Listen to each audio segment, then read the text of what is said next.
Hello, friends. Welcome back to Beyond the Deal, where we get real about business, entrepreneurship, and commercial real estate. I'm Lacey Labs, here with my co-host Laura Martin. In this episode, we're joined by Reid Bennett, National Counsel Chair for Multifamily at SVN International. Reid has built a remarkable career in brokerage and leadership, and he shares how his early experiences, mentors, and pivotal moments pointed him towards commercial real estate and ultimately towards becoming one of the most respected multifamily leaders in the SVN network.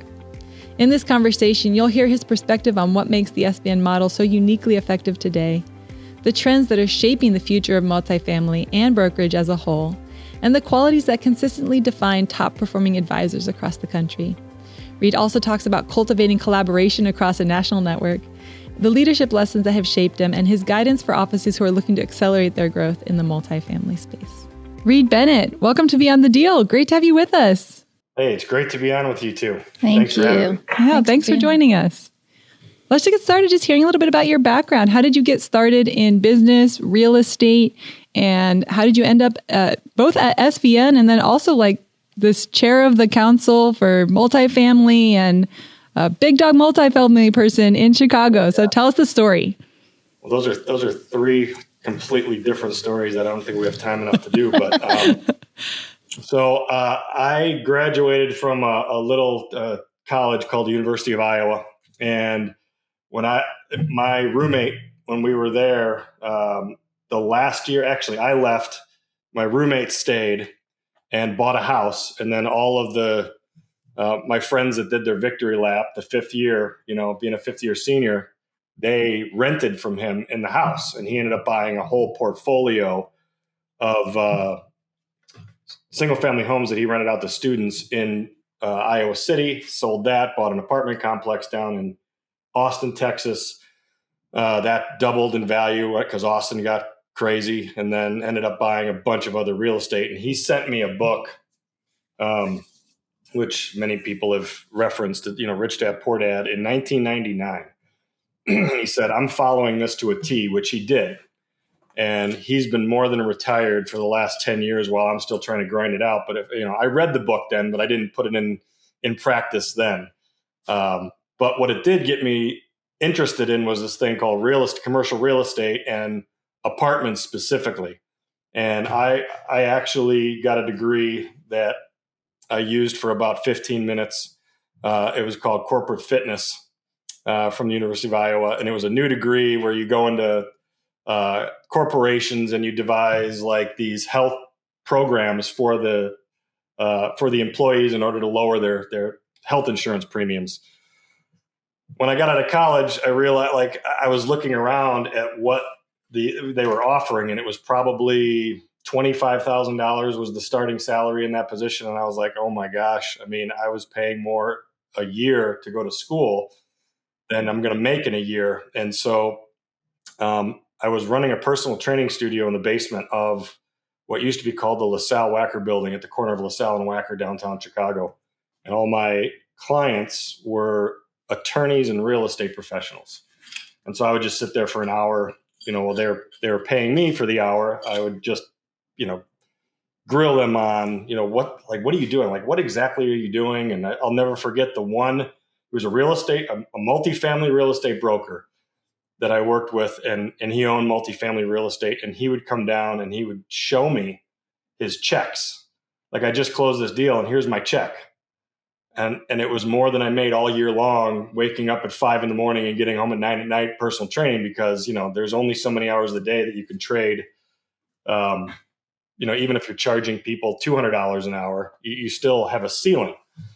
And when I saw his check, I was like, oh my gosh. And I said, it got me even more curious and interested. And I also thought, if this guy can do it, anybody can do it. And so I got my license in a week. It was a crash course. I got that in 2001.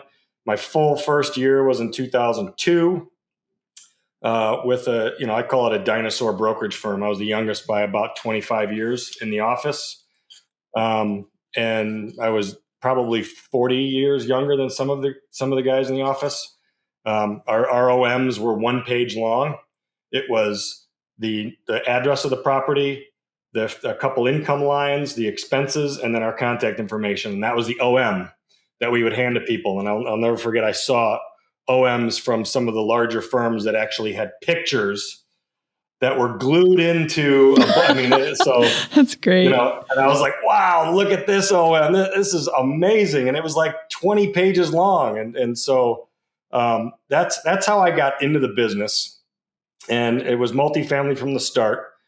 Every time I tried to deviate and get the little shiny object syndrome that a lot of brokers get, I always, am quickly reminded that there are people that focus on those niches or geographic niches that, you can't touch. And then I'll answer your second question, which was how did I come to SVN? Well, it was 6 years later, working in that office where I started tracking deals outside of the city. I used to start in the neighborhoods of Chicago, selling corner walk-ups and courtyard buildings. And, then I realized there are probably 573 brokers all calling the same owners in Chicago. So I started, moving out towards the suburban markets and cataloging those areas. And one of my clients in Chicago said, "Hey, are you tracking Northwest Indiana?" And I said, "Yes." And they said, "We want this particular deal." I'll never forget the deal. Actually, I think it's back on the market now. It was called Cannon and Damata, and it was split by the highway, 50 on one side, 50 on the other. And they asked, do you know this owner? I said, yeah, I know who it is. I have him in my database. He said, "We want to buy this deal." So I called the owner, set up a meeting. This is when we actually drove out and met people. Met him in the office, and he's like, "Yeah, kid, I'll sell the deal, 50 units. That's $5 million bucks."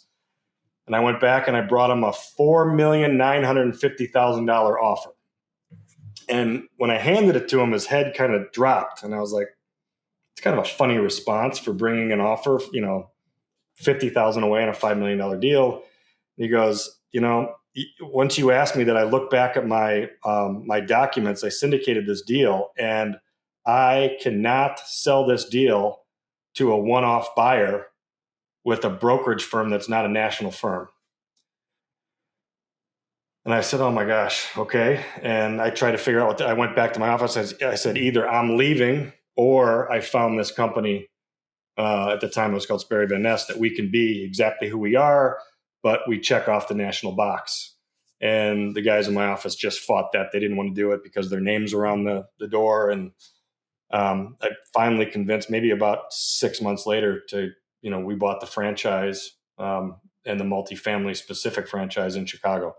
And that was in 2007 and 8. It was a great time to buy into a partnership there. And so then, I focused solely on multifamily, and then we got through 8, 9, 10, and 11. We were clawing back 12, 13, 14. And I think 2015 is when the National Council Chair of Multifamily for SVN left. And that spot opened up, and they asked me if I wanted to be a part of it. And I was terrified of that concept, right? I'm like, well, what does that mean? What do I do? And I had a mentor, John McDermott, that I said, "What do I do?" And he said, "You say yes and figure it out." And I was like, "What?" Well, like what? I don't know. I was terrified of it. And I'll never forget, there were two of us that were kind of vying for the position at that point, and they had us come on. And I had prepared like probably 20 hours for this slot that now I take about 15 minutes to prepare for it. But I'd prepared for it, and we came on, and I gave my presentation, and the other gentleman was supposed to give his presentation on senior housing. And we got to him, and he was like in the background at like a coffee shop, and he's like,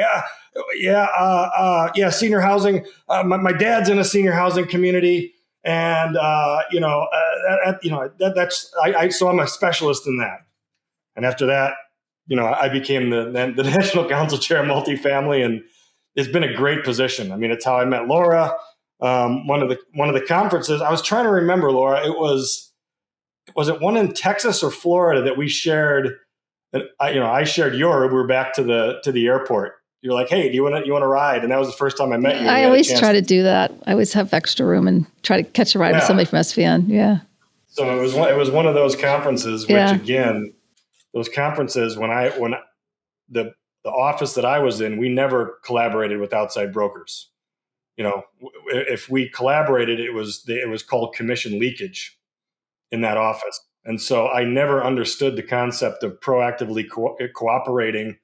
And the first conference I ever went to was the 2007 conference. Actually, it was in January or February of 2008 in Huntington Beach, California, for SVN. And I was thinking the whole time I was flying out there, I was like, why am I going to a conference with a bunch of other brokers? I was always trying to be the only broker in the room with multifamily owners, which is tough to do. But I quickly learned, and we've done probably worked in 15 different states with SVN agents, collaborating on deals and offering that service. I mean, right now we have a 100-unit deal in El Paso, Texas. We closed 825 units in Syracuse, New York, and we closed deals in the Carolinas. And most of these places, if you asked me where they were on the map, I couldn't point to it. And we're closing deals there just because of the local expertise. Yeah, love that. So there's your long-winded answer. I think I answered the 3 questions. Yeah, and collaboration's what drew me to SVN when I came out to check it out. That was the number one thing, like to view competition as, you can help each other and get the client a better offer. And that's kind of how I've always viewed it. And it was something. So we do these breakout sessions, right, by asset class at the conferences. And first off, I've come away in every one of those conferences over the last 15 years with a new tool or a new thought or a new website or a new, like something that I never even thought of doing. And we're always in this business trying to, if we go to a conference, if we buy a subscription to something, or we get a certain, we pay for coaching, right? We always think of it, or I always think of it as, if this brings me one deal in 10 years, it's worth the investment, right? And so I would come back from those conferences with something every single time, with something new or with a new contact. For example, do you know John Mottram in Montgomery, Alabama? So John sat in one of the multifamily breakouts that I was running, and he came up to me at the end of it, and he said, "Hey, I'm new to SVN. I love what you're talking about with collaboration." He goes, "I don't sell multifamily in Montgomery, but I porch swing with the multifamily owners." I was like, "What the hell's porch swing?" He's right. like, I just sit in the front porch and we swing and we talk about life, and their kids go to my kids' school, and the owners of the multifamily in my area go to the same church." I said, "Oh, okay, gotcha." And he asked how we could collaborate. I said, "Look, I'll give you exactly what to say to them. We'll underwrite the deal. We'll put it all together, and we'll split the whole thing with you. And you just take care of the groundwork." And so we just closed our 7th multifamily deal with him in Montgomery. And again, I couldn't tell you where it is on the map in Alabama. I could now because it's in our OMs, but before that, I had no idea. And he loves it because he picks up our clients when they fly in, takes them around, introduces them to the president of the Chamber of Commerce, introduces them to a local attorney, management teams. And then our clients get back to us and say, "Wow, you're covering not only the Midwest, but all over the country." And it's just, I could never do that in any other capacity. Mm-hmm. So, yeah. And that was a draw for me too. I was trying to find a national franchise because a company locally needed to work with a national firm. So very similar things. Yeah. Yeah. It checks that box. And, I don't remember which conference it was where the economist that was up there on stage, he said, I speak at a number of your colleagues' national conferences. And he said, I'm watching all of you, and you guys are like talking to each other, and you're actually acting like you enjoy talking to each other. He said that does not happen with the other firms. Remember that one? And that's the other thing, because I also had hired a real estate coach, which I now coach for that company, and I get to see every other firm around the country, from the boutiques to the big nationals, and I'm talking with some of the members I work with. They're getting sued by their colleagues for talking or getting involved in a deal with who they considered to be their contact and stepping into their area. And I'm just like, wow. I mean, it's real. It's real out there. So yeah, I love Massimo. I loved the event in Dallas last year, and the one online, it was harder for me to stay focused sitting at home on my computer all day. But I get it. I mean, it's so much more affordable. But yeah, that's a great organization. Yeah, and that conference that you're referring to, I mean, that was one of the best for commercial real estate brokers that I've ever gone to in 25 years, right? I mean, it was so hyper focused, and there were 12 different speakers that were from every different corner and niche and, big firm, small firm, that, one of those people you could relate to or with, right? I always try to do something educational, and I think Rod's probably the best one out there. Yeah. Yeah. And he actually was the executive vice president of Sperry Van Ness when I joined the first year. So I've known him for over 16 years. I did the elite program, and they had him come in when we were in New Orleans and came to dinner with us and everything. It was just a small group, but it's neat. Since we kind of jumped over there anyway, why don't you share a little bit about your experience with both as a client of, and then now as a coach in the Massimo leadership training and coaching? Sure. Give Rod a plug. Yeah. Yeah. So I had gone down to an immersion. It was a Massimo immersion in Orlando. I was just talking to another one of the members there that we went to the same one. We couldn't remember if it was 5-6 years ago. I was there. Yeah, 2018 or 19, yeah, right? Yep. You were at that one? Okay. Yep. So, and then we have another story about that one. So I went down to that, and I'll never forget, we had to have our top 100 and second 300 lists by the time we got down there. I had 20 out of a database of probably 30,000 plus people. And I was like, I have no idea how to get this down to 100 or 300. And it was, I had been in the business for, I think, 16 or 17 years at that point. And I was sitting there for those 2 days. And I remember leaving that place. I was like, I don't know how I've made it this long in the business, not doing any of this stuff. Right. And so I got back, and there was one thing that we did at that conference where he said, all right, I want everybody to go into the corner and take a video of yourself, a content piece that you would post on LinkedIn. And I was like, oh, this is the worst thing ever.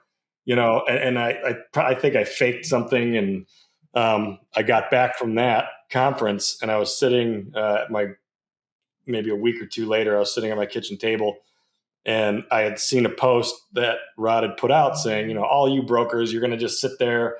I'm telling you what to do as far as creating content, putting it out there.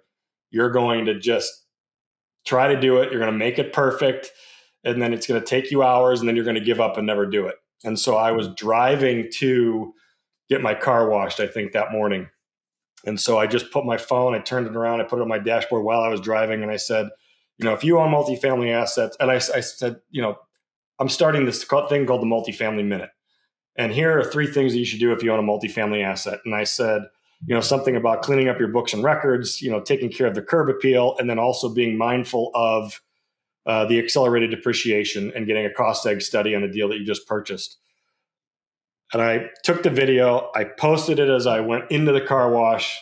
They washed my car. I was sitting there, and I got back in my car, and I looked, and there were already people commenting because Yona Weiss somebody noticed that I said something about cost seg, tagged Yona Weiss. Yona Weiss commented. All these people started commenting on this thing. And I was like, I've been posting since 2008 on LinkedIn. And, I might have gotten 3 people that liked my stuff, and one of them or 2 of them were my family members. Right. And you know what I'm saying? Because you go into this abyss and you do everything wrong. And I'd read a multifamily article, and I'd say, this is interesting. And I'd post that. It's the worst thing you can do on LinkedIn. And so I got back, and it was there were 800 and some people that were interacting. And I was like, this is incredible. And that was something that came out of that. So it's and speaking of that, I think there were 80 of us there or something like that. Yeah, it was a small right? group. He was putting us on the spot a lot. Yeah. So it was a small group. I just listed a 280 unit portfolio here in the Midwest. That was a referral from one of the brokers that was in Florida at that conference. That we didn't really stay in touch much, but he's a big poster on LinkedIn. I'm on LinkedIn. We like each other's things. And, I had sent out a thing about, actually, it was the bill that was just passed and how it affects multifamily agents. I sent that to him. He shared it with one of his clients. His client said, "Hey, I'm selling this whole portfolio up in the Midwest so I can buy more stuff in your market down here in Florida." So he just introduced me to him. I never knew this gentleman and his wife. Never knew the properties existed. And we learned about it. We quickly did an underwriting of it, and we just listed it last week. And so it's like, there's the example of one thing in 10 years will pay for everything. That's amazing. I still have that top 100 list, and I look at it occasionally and update it, cross out some, add others. So that was powerful. Yeah. Mm-hmm. I mean, it's one of the most powerful things that came out of that whole training was figuring that out. And because we use that top 100 and then the second 300, and that's 400 people that you're consistently contacting. And then you have all these other people that are in your market that you try to get into that list. Right. And so, there's no better prospecting system than doing that. I would imagine in any business, not just commercial real estate. So, yeah. And it's been fun to continue to coach, because the people that I work with are new to the business all the way up to people in their, mid to late 70s. And it's fun to hit, because we talk to them, each other obviously very differently. If I'm dealing with a 74-year-old person that's been selling multifamily for 30 years than a person that's been selling it for 2. But all the principles are the same. And a lot of the more veteran brokers that I work with, they're like, I know all this stuff, but I've never put it together this way in this order. That makes more sense. Because when you get into the business, I don't know what it was, your 2 experiences were, but it was like, here's a phone, make 250 calls, and I'm like, okay, who am I calling and what am I saying? They're like, you'll figure it out. Just ask them if they want to sell their property, right? So I'm not calling all these people. Do you want to sell your property? And they're slamming the phone. Like, you're the 8th guy that's asked me this today, and so it totally flipped my whole mindset of how to do it, how to add value to people. If you're top of mind, you're adding value, you're sharing, hey, here's what I'm sharing with all the other owners and operators of multifamily in the Midwest and how we're helping them do boom, boom, boom, boom, boom. And once you start sharing that, you start getting people picking up the phone going, hey, Reid, what do you have for me today? Rather than, oh, yeah, you're calling me again? No, I'm not selling. So I don't even ask if anybody's selling anything anymore on any one of my cold calls. Or they should be warm calls at this point because you're hoping they see your stuff. And they know who you are, yeah. Are connected to you on LinkedIn or some kind of platform, email blasts or whatever. But yeah. So at what point did you start building, because you have a pretty significant LinkedIn following at this point, and I know you have your emails and just do a good bit in the marketing space. And I think even today, there's so many tools, anybody could do it. And yet a lot of people don't, a lot of agents don't, right? Yeah. So when did you start? Kind of what has your process been? And like, if you were just going to take like 2 or 3 minutes to give like hard hitting, like, okay, if you're just an agent who's trying to like gain some momentum, right? Not even necessarily build a whole brand the way yours is, but just gain some momentum. Sure. What are some of the like kind of quick takeaways that you would give to someone asking you that question? Yeah. So let's take LinkedIn, for example. So I did it wrong for 10 years, right? Like I mentioned earlier, like I would, find an article, post the article, and that was basically it. Just because I thought, like, I need to get this article out to people because this is really interesting. What I didn't realize is there are two things wrong with that. One is if you're posting a link in your post, LinkedIn crushes the algorithms and will not push that out because all these platforms do not want you leaving their platform. So that, first of all, is the wrong thing. Secondly, who cares? Nobody cares about that. But if you tell them this is why it matters to multifamily owners in the suburban markets of Chicago, and you show them why it matters, and then you post the link in the comments below if you want to see the whole thing. But if I can summarize that and show you exactly how it will affect your business, it'll affect your property, and it'll affect your bottom line, that's going to be more interesting. And then, so that was, getting a little bit more momentum. And then, I don't know, it's like now I can see any picture or video, which I've been doing lately is finding all these weird, funny video that I find funny. And I'll post those videos and I can relate it back to somehow, something in multifamily. So the hook is the picture or the video that gets people to stop and then read your message and then actually comment on your message. So now it's more subtle, right? Because most of the real estate brokers, and not even in the commercial real estate, but in any capacity, they're saying, here's me, here's what I'm doing, here's my deal that I'm putting out there, here's an award that I just received, here's this, here's that about me. Nobody cares. Here's a deal I just closed. You have to put it on there. You have to post that kind of stuff, but you have to do it in a little bit different way, right? So, and the way that I get more feedback is I'll post just closed 280 units here. Here were the problems that happened, and then tell the deal story, right? This deal died, 17 times. We had to give it, CPR 4.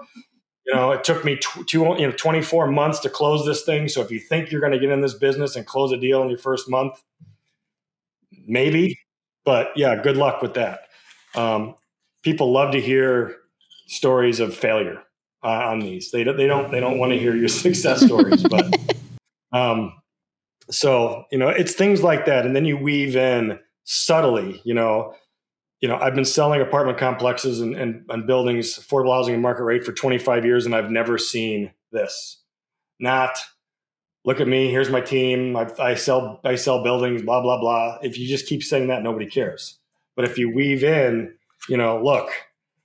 I've never seen this happen in all the years I've been selling deals. Somebody hanging from the copper pipes when we enter the basement of an apartment building, in this area, trying to rip the copper out of it. Interesting things like that, where people because I also have friends that are in the corporate world that I sell affordable housing, so I sometimes go into areas that they've never been in Chicago or other areas, and they're like, what's it like? What's it like to be in that area? Or I hear all the shootings are in that area or whatever it is. They're fascinated by it. So if you just explain what you do as a younger person, a younger broker on a daily basis, and the best thing to do is align yourself with a company or a senior broker that has that experience that you can use the we, the proverbial we, we have never seen this happen, in the combined 97 years of our team's been in the business. That's what I would do as a younger agent, is utilize the team, and that's what I did when I came onto this platform too, with SVN, is we had the Monday morning call where I would pick out, when I had zero inventory after the great financial crisis, we had zero inventory, we had no traction, everything was dead. So I started going on that Monday call, and I would pick a larger multifamily asset that somebody was presenting. I would take the information from that and I would share it with the owners and operators. Like, hey, I know that you may not be in Tennessee, but there's a 120 unit deal that we, just, listed in Tennessee. Right? And so I would share that with them, and they're like, wow, no, I didn't realize you guys were in Tennessee. Are you guys in Indiana? Are you in here? And so it just starts a conversation, right? I mean, we always say that, the reason for your call is not the purpose for your call. when you're talking to an owner, right? The reason you can say, hey, there was one guy, they called him the godfather of multifamily here at another firm in Chicago. He would call up somebody, an owner, and say, the sky to me looks like it's pink today. What do you think? And then it would just kind of like make people get off so you're not asking them to sell their property. And then they're like, I don't know. I didn't even look outside. And it's like, no need to look outside. But hey, here's what we're doing in the marketplace. Here's something that, and then just, gets going that way. Or, I have another guy that always calls up the owners and say, hey, I just drove by your building this morning. I just want you to know that it's not on fire. It's things like that. So it's like something unique that because they're getting bombarded with calls, right? And you just can't be the same person. It's the same thing online, LinkedIn. You can't say the same things over. And then there's all these, people that are talking about their morning routine and here's what I do and all this, and then they're like, motivational speakers. I try to stay away from that unless there's like a product. I'll post a product that I use that I think is a great hack. And that usually gets more likes than any kind of multifamily post that I put together for like an hour thinking about stats. There was one about a scrub brush that I use rather than deodorant, and everybody loved that. And people are DMing me, and I sweat through my suits too. Can you? Which one is it? So I should have gotten some royalties on because I know a lot of people bought that scrub brush. Gotta funny. Get the affiliate link. Yeah. Yeah. So, oh, that's funny. We're going in a completely different direction now. You're great. No, it's fun. All right, bringing it back around a little bit. I love the stories. It's really a fun way to hear and to listen. What would you say are some of the bigger multifamily trends that you're seeing, Chicago, but even just nationally? Like, I know you're chairing that national committee. You're doing deals outside the state. What do you think is happening in that industry, in that marketplace? And how do you think like your role or like the role of just the whole thing, like different people's roles in it are evolving? How's that shifting in this current season? Well, so those are two big questions there too. Like what's going on in the space? Why it remains really a very robust asset class is there's a number of reasons, but the top two reasons why it remains very robust and why people are still interested in buying deals and stretching to buy deals, multifamily deals, two main reasons right now that are very different than in any other cycle that I've ever been involved in since 2001. One is the fact that we just had the most ridiculously low interest rate environment from 2020 to 2022-ish, right? That 2-year period. Everybody, myself included, that could refinance their home on a 30-year fixed rate loan, either sub 3 or right around 3, that is basically stuck in their home. Or what it's doing is, the fact that they're not selling, it's making the inventory of homes in many areas, and I track it in a lot of different areas, very, very low. And so the prices are skyrocketing, even though the debt has tripled, which is just pushing further and further out the ability for younger people to buy a home, right? I mean, now the average home buyer, I was just reading an article, I think it was Globe Street yesterday. They were talking about it being, 41 is now the average age where somebody buys their first home, which is just, it's insane. But I'm not surprised. And I think that number is probably going to be going up because the gap is just continuing to widen. They're not building enough homes right now, and they're not building enough multifamily homes as well. So that's the other thing that's happening on the apartment side is, a lot of, like, especially here in Chicago, the politicians believe the owners are the enemy. So they make everything so difficult for them. They create all new kinds of rules and regulations and taxes.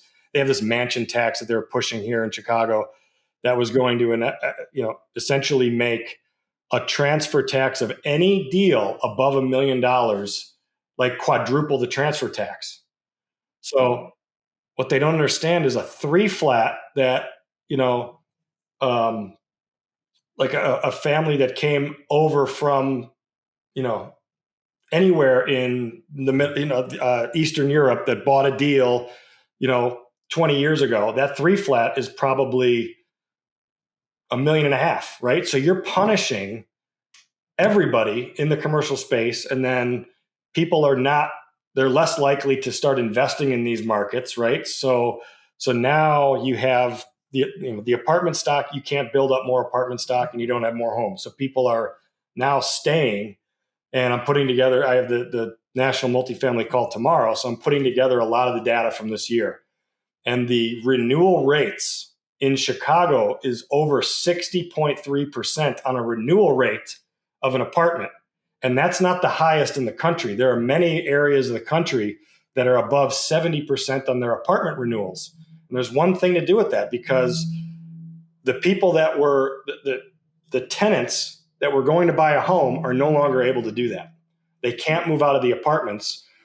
And so the multifamily owners realize that. So they're raising the rents on the renewals $100, which they never were doing before. But the tenant, and so now that negatively impacts the tenant, right? So now a tenant in a class B or C property is getting raised $100, which they probably can't afford.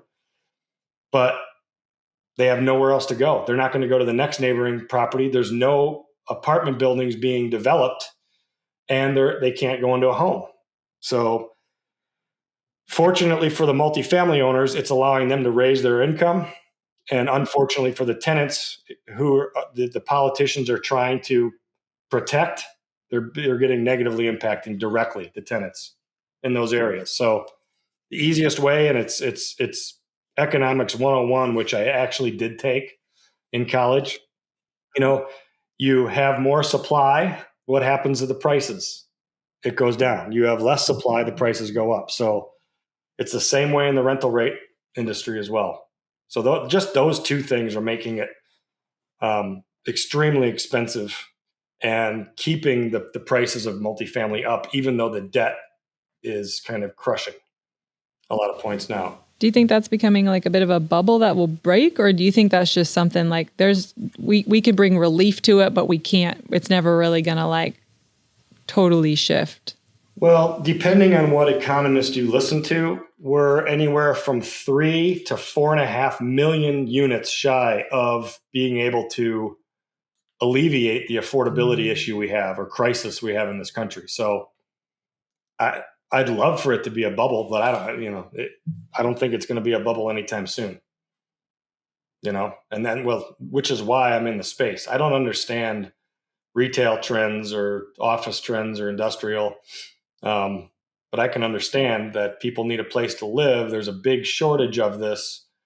And with all those other asset classes, you can do most of it virtually, right? Office, you can office virtually. Retail, you can buy online. You can't live virtually yet. Yes. Oh man, which that might change. Oh man, yeah. Maybe AI can help us with that. I'll type it into Chat GPT later and see what's. So, how do you see your role shifting, or what does it look like? What do you see your responsibility being as a broker who's looking at all this saying, all right, in some ways this is great for me. Prices are going up, bigger commissions, but man, also like there's not a lot of inventory, so that's always a problem for everybody. And Sure. And also just the feeling of like, it sounds like to me, Reid, like you care about the end users to some extent, right? Multifamily specifically, you're talking about families and kids and people. Like this isn't just people who are business owners. This is like everybody. So how do you see your role in the current tensions, and what do you go about your day looking to do? Sure. Great question. So there are two different paths right now that I'm either taking or considering taking, right? The first, what I've really enjoyed doing is educating a lot of the owners and operators of multifamily to, there are certain things that you can do with your property to make it more attractive for the tenants. Here's what other owners are doing in order to do that, and that's a positive thing for the owners that are living on their property. Here's the amenities that people are doing. Here's the new lighting systems that they're utilizing. So like in a kind of indirect way that affects the tenants, that affects the level of the properties in a lot of the areas that we work. The other thing that I've always wanted to do was to implement certain things in deals I was involved with to actually bring up the properties to the level that I see should be done, in some of these complexes that I walk, that I'm just, some of these apartment buildings, we've sold, you walk out of them and, you want to take a shower immediately, or you're wiping your feet off as you're leaving units. It's like, that sticks with you for weeks sometimes, when you see some of the stuff that you see in the multifamily space, especially in the B and C class. So, partnering with somebody that you can operate a deal with and kind of implement all the things that you're thinking about would be something that, it's something I'm considering doing moving forward, with a team of people. But then just the rest of it, from the coaching platform, I really enjoy coaching and I usually only work with multifamily brokers around the country. I coach them to do the same thing. So I'm trying, and coaching, I'm not making, a living off of coaching. It's something I do on the side to help. It kind of hones our craft here, because going back over all the principles that I was coached on, when you do it over and over and over, you're like, oh, that's what I was supposed to get out of it. And then to do that with a number of other people all over the country, I think that kind of elevates, what used to be, and no offense to used car salespeople, but they used to compare us to used car salesmen in a lot that's trying to sell you a lemon kind of thing, which we're not. I'm sure some are, but so those are a few of the ways that we're trying to have an impact on it. Yeah, absolutely. So what would you say, maybe just taking it out just a little bit bigger picture? I know you talked a little bit about the SVN network and the power of collaboration. Yeah. What would you say are some of I think we see you as a leader, as the chair of the Multifamily Council, but also just as a broker who does really well and is very visible and within the SVN network and outside of it. What are some of the bigger leadership things that you're pressing into for your team, for the network, for the people that you're coaching? Maybe not like necessarily the nitty gritty stuff, but like as you step back as a leader and you say, what are the ways that I need to put into these people, or how do I guide them, or how do I help them grow? How do I accelerate success for SVN as a whole corporation, and for the individual offices and agents that you're working with? Sure. Well, I think that is it's a lot of sharing, right? It's a lot of sharing ideas, sharing things that work for us. And then, maintaining the contact with the people. Like on our team, I utilize a lot of those principles. I utilize a lot of the things that work, and we sit there and talk about what's going well, what's happening, what's working, what's not working, how can we fix it? And really it's the sharing of ideas and the willingness to put something out there that you're not expecting something immediately in return. And I've had hours and hours of conversations with our colleagues around the country that I've never done a direct deal with them, but you're just hoping that it helps them in their business. And then eventually, if like this broker down in Florida, if they eventually hear about something in 5, 6, 7, 10, 15 years, they think about like, oh, hey, let me bounce this idea off you and see if we can collaborate. Again, I never believed in the collaboration. I was listening to all this when we were coming on board 17 years ago. And I was like, yeah, whatever, collaborate this, collaborate. Yeah. And I fully didn't believe it, but the last, especially 10 years, I've been all in on it and helping other people out, because it helps you as much as it helps them when you're explaining something again and going over the concept. I've gone on maybe 4 or 5 times nationally with the company, going over certain things that work well for us. And it's been interesting to hear the feedback that people have given me on that, or things that like they've never considered that. And some of the stuff I've just learned in the last 5 years myself. And so it's like, I'm like excited to share that with people, so they don't have to sit there for 15 years in the business and do everything wrong like I did for 15 years. Not that it was wrong. It was just, that's how it was done, So hope that answers the question. Yeah.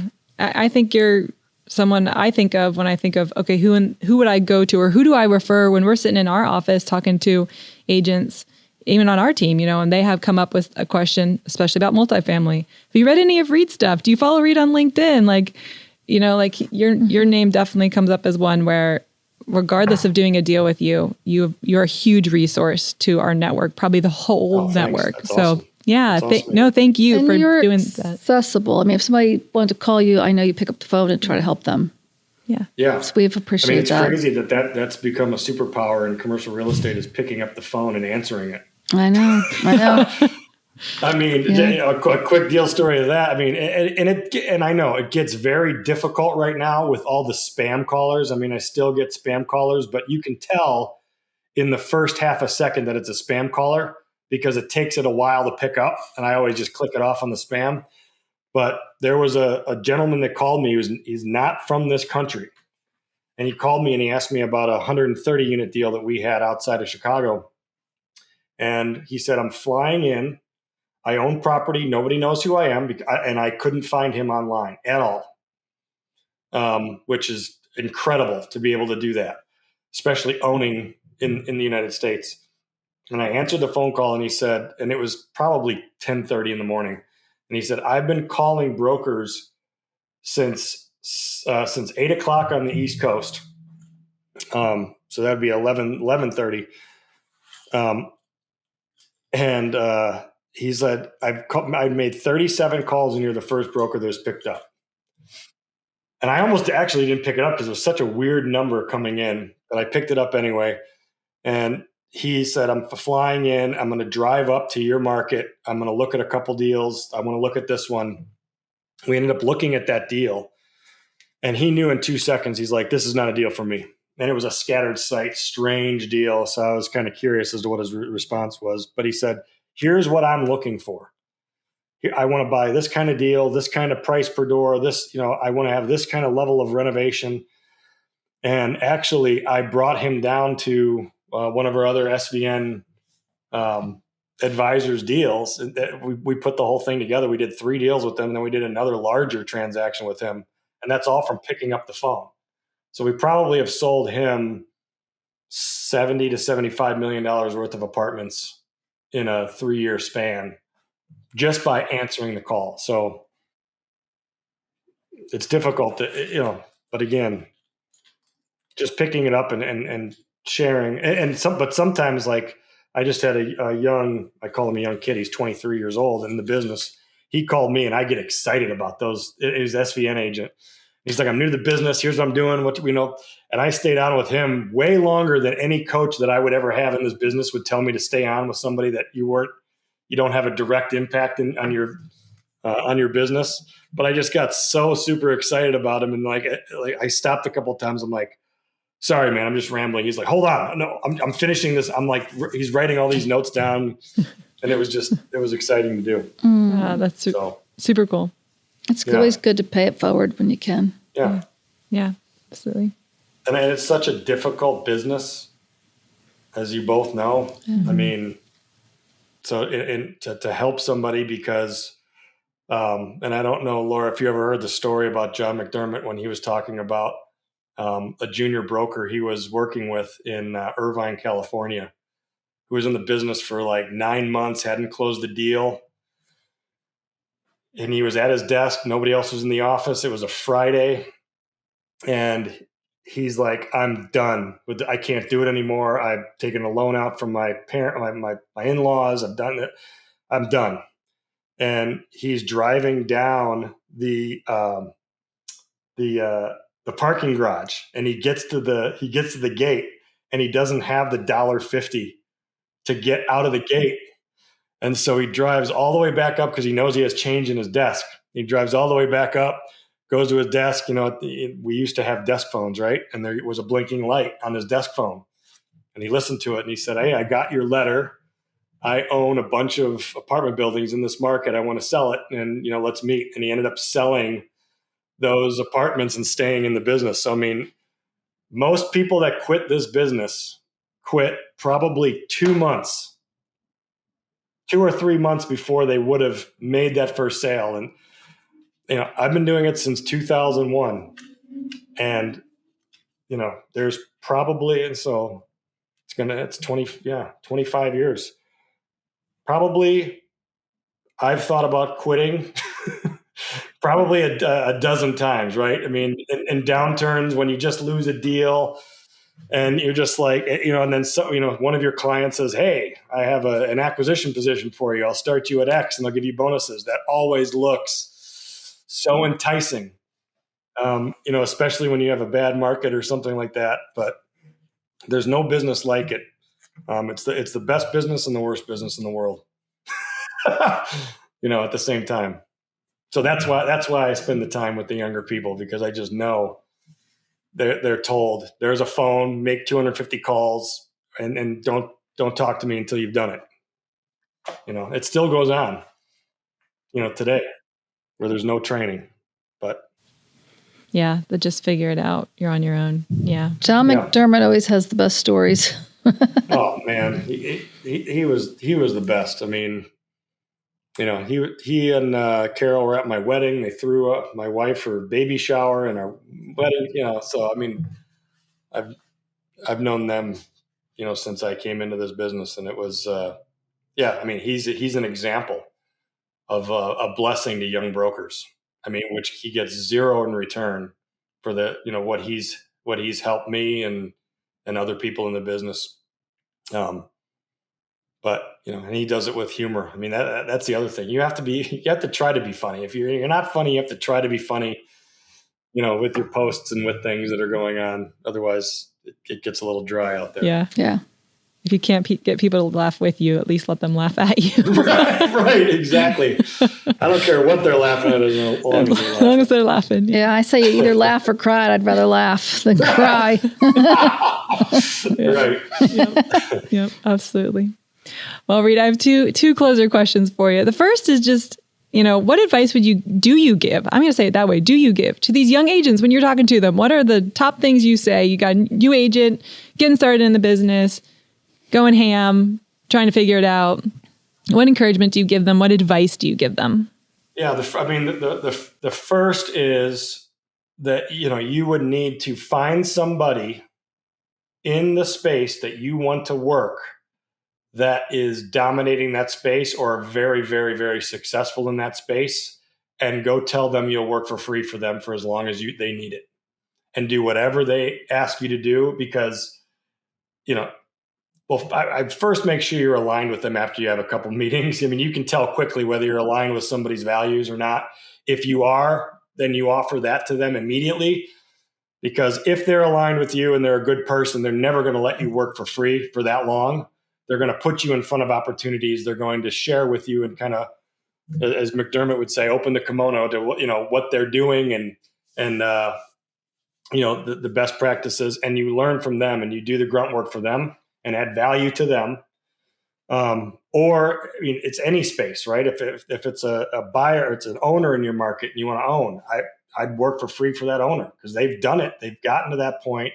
They've done everything. Align yourself with somebody that's done it, a mentor that's done it, and work for them for free. And then once you do align yourself, then make sure it's the we part. We've done this, we've done that. Here's what we do, and kind of ride those coattails until you start doing it. Great advice. Yeah. All right, we have a closer question. We ask everybody this on the deal, Beyond the Deal. So if you could go back and start your career over, so fresh out the gate, starting in commercial real estate, but you could keep all the knowledge and experience that you have today, What would you do differently when you started over, and why? I mean, we've already been on for an hour. How long do you want to be on? The first I would do is align myself with somebody that I know is crushing it in the business and doing what I just said to do there. The other would be, I would figure out a way to immediately buy a fourplex, live in the basement unit or the worst unit of that fourplex, because in the residential world, a fourplex is still considered residential. So you can get the most favorable financing on a residential deal. You can live in I would say the worst unit if you're in your 20s or 30, whatever. Live in that unit, have the other 3 people that you can tack on to your income for that property to qualify for the loan, buy that deal, and let the other 3 people pay down your loan. I wish I would have done that early and often, because you only need in certain markets 1 to 6 of those deals, and you are completely financially free. And then you can do, those buildings will pay for every single one of your expenses. Then you can do whatever you want. I mean, if you want to broker deals, the pressure's off and you can spend your time doing that. If you want to do anything else, you can do anything else. That's what I would suggest immediately. Those 2 things: align yourself and then buy as soon as possible and make as many calls as possible. Because the more people you talk to and call and connect with, the more you hear what the people's problems are that own the deals that you're working on, that you can now figure out a solution to those, that you can then say to the other people, here are the top 3 things that owners and operators of X space are feeling in this industry. And then they're like, yes, that's right. And then here is what we're helping them. Here's what we're doing to help them with those 3 issues. You start doing that early, you'll be very successful. Yeah. Both of those 2 things I wish I would have done very differently. Yeah. It's good advice. Yeah. Great advice, Reid. Great advice.